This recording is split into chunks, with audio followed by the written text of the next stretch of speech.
Wanted to do a little overview, or a little refresher on how to convert units for the combined gas law problems. So I'll start with an example that's not a combined gas law example, which is this question: how many inches are in a meter? Well, I've got these various conversion factors here, and I'm going to use them. My first thing is how many inches are in a meter, so I need to say, okay, I'm talking about 1 meter. Okay. So my only conversion factor that I have that involves meters here is this, that there are 1,609 meters in 1 mile. And so my meters have canceled at this point, but I'm in miles, and I need to be in inches. Well, for miles, I just have this other conversion factor. So I'm going to say when I walk 1 mile, or if I have a mile of length, I have 1,760 yards of length. Okay, I'm putting Y for yards.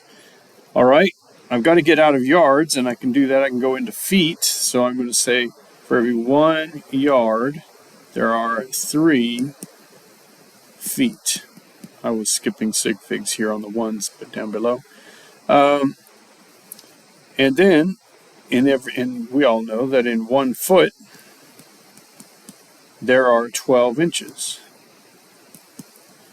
And so, you can see my miles will have canceled, my yards will have canceled, my feet will have canceled. And so now I just do the math, which is going to be, what? 1760 times 3 times 12, so 1760 times 36 divided by 1609. So 1760 times 36 divided by 1609 is 39.38 inches. Now, I had 3 sig figs actually in my conversion factors, and probably were good for a third sig fig on the 12 inches as well. So I'm going to say 39.4 inches, because this should have been 12.0 inches in 1.000 feet. So that's the idea. And so of using these conversion factors is that the top and the bottom have to be equivalent. If I've walked 1,609 meters, I've walked 1 mile. If I've walked 1,760 yards, I've walked 1 mile. If I've walked 1 yard, I've walked 3 feet. If I've walked 1 feet, I've walked 12 inches. So in every fraction for their conversion factors where the top and the bottom are equal to each other. So we're not changing. So in math class, if you divide by the same number, you get 1. And so this is actually a fraction of 1 in a certain sense. It's just converting the units. All right, we're going to do the same sort of thing for some of our conversions down below. Our first one is the easy conversion. On your formula chart, on your star chart, it says 0 degrees Celsius equals 273. This reminds you that to find the Kelvin, you just add 273 to the Celsius. So if my initial temperature is 34.8 degrees Celsius, I just add 273, and I get, let's see, I've got a 0.8 and 7, and so apparently I've got 307.8, which probably I should be only reporting to the ones place by addition rules for significant figures. So 308 Kelvin is the same as 34.8 Celsius. All right. Our star chart has pressure unit conversion factors. 1 atmosphere, that's standard pressure that chemists use a lot.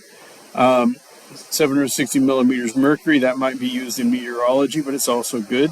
And 101.3 kilopascals, all of those mean the same pressure. They're the pressure you would measure at sea level under normal atmospheric conditions, and they're equivalent to each other. So 1 atmosphere is the same as 760 millimeters of mercury pressure, and is the same as 101.3 kilopascals of pressure. What is the pressure in millimeters when the reading is 251.8 kilopascals? Well, what's my conversion factor? For every 101.3 kilopascals, there are 7, that's equivalent to a pressure of 760 millimeters mercury. You know what? I think I'll give myself a decimal here. Sorry, just to get more sig figs.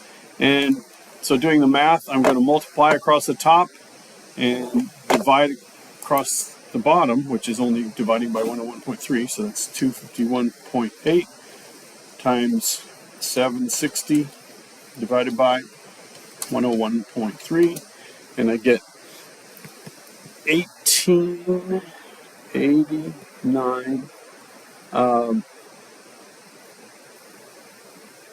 and millimeters mercury.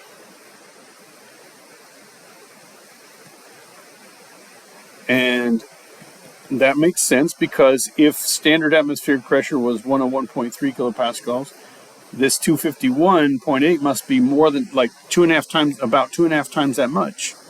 So if standard pressure was 760 millimeters mercury, about 2.5 times that much is 1889. What is that same pressure reading in units of atmospheres? Well, I could start with my 251.8 kilopascals, and I could go, well, for every 101.3 kilopascals, there's 1 atmosphere. And so, doing the math there, 251.8 divided by 101.3 gives me 2.485. So 485 atmospheres. I just want to point out that I could have done it another way. I could have said, well, I've already converted into millimeters mercury. What if I just want to convert 1889 millimeters mercury, which is the same as the 251.8 kilopascals? What if I want to convert that into atmospheres? So then I go 760 millimeters mercury is 1 atmosphere, and so I just got to divide 1889 by 760. Just by the way, I'll fix this 6 here in the middle that's hard to read. I'll try. So 760. All right. So that's going to be 2.485. Surprise, surprise. Yeah, still 2.485 atmospheres. So you get the same answer either way. Need to say that volume conversions involve either converting from milliliters to liters or liters to milliliters. I'm not telling you which way to go. I'm just going like this. 581 milliliters. I know that 1,000 milliliters is equal to 1 liter. So basically I'm dividing by 1,000 there. Okay, that would be the answer to the first one. The second one would be, I've got 21.5 liters, but I want to convert into milliliters. So now I need to put the 1.00 liters on the bottom and the 1,000 milliliters on the top. And so that's just multiplying by 1,000. So that's 21,500 milliliters. All right, moving on to the next page. Ideal gases not like real gases in the following ways. So we have an ideal gas theory. We call it kinetic molecular theory. And it says that ideal gas particles take up no volume. They take up no space. They also don't feel any attraction toward other ideal gas particles.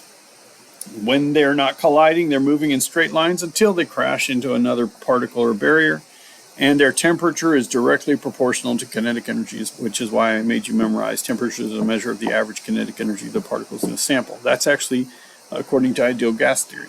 We might say, well, real gases do take up space, and real gases do have an attraction, and so they should not behave the same exactly as ideal gases. But it turns out they behave very much like ideal gases under a huge variety of conditions. And so we do calculations. In fact, our P1V1 over T1 equals P2V2 over T2 equation that we did on the last video, that's from the ideal gas law. So the only times that real gases don't behave like ideal gases are when the pressure gets really high. At high pressures, it's more obvious that the particles are taking up a measurable amount of the volume.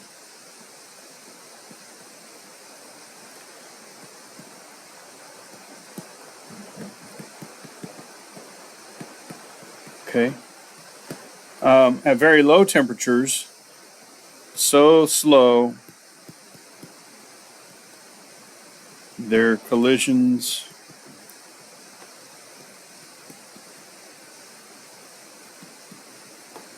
may not have enough kinetic energy to overcome